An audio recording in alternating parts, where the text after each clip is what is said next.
اعوذ باللہ من الشیطان الرجیم، بسم اللہ الرحمن الرحیم، اللہم صلی علی محمد و علی محمد۔ ایک بار مولا علی اپنے کچھ صحابہ کے ساتھ ایک راہ سے گزر رہے تھے کہ مرا ہوا کتا نظر آیا۔ اس مرے ہوئے نجس جانور کو دیکھ کر آپ نے فرمایا کہ میرے نزدیک اس جانور کی لاش سے بدتر ہے دنیا۔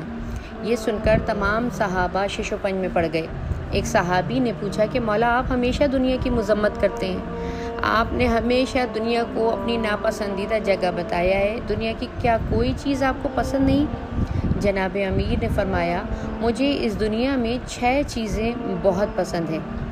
آپ کے جواب سے صحابہ نے اور زیادہ حیرت زدہ ہو کر پوچھا کہ مولا، وہ 6 چیزیں کون سی ہیں جو آپ پسند فرماتے ہیں؟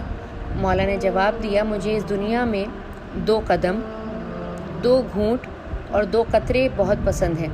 مولا کے اس جواب نے سبھی اصحاب کو مزید حیرت زدہ کر دیا۔ مولا نے اپنے جواب کی تشریح یوں فرمائی کہ 2 قدم وہ ہیں جو پہلا کسی عبادت کو انجام دینے کے لیے اٹھایا جائے، اور دوسرا قدم وہ ہے جو کسی رشتہ دار یا دوست کی خیریت جاننے کے لیے، اس کی مزاج پرسی کے لیے، اس کی ملاقات کرنے کی غرض سے اٹھایا جائے۔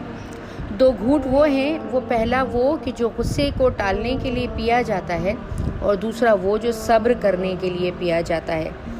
2 قطرے وہ ہیں جس میں پہلا قطرہ جو کسی شہید کے جسم سے گرتا ہے، اور دوسرا قطرہ گناہ سے توبہ کرتے وقت پچھتاوے کے لیے آنکھ سے آنسو کی شکل میں گرتا ہے۔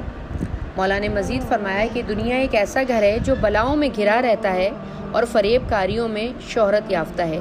اس کے حالات کبھی یکساں نہیں رہتے، اور اس میں رہنے والا کبھی صحیح و سالم نہیں رہ سکتا۔ نہج البلاغہ، خطبہ نمبر 223۔ شکریہ۔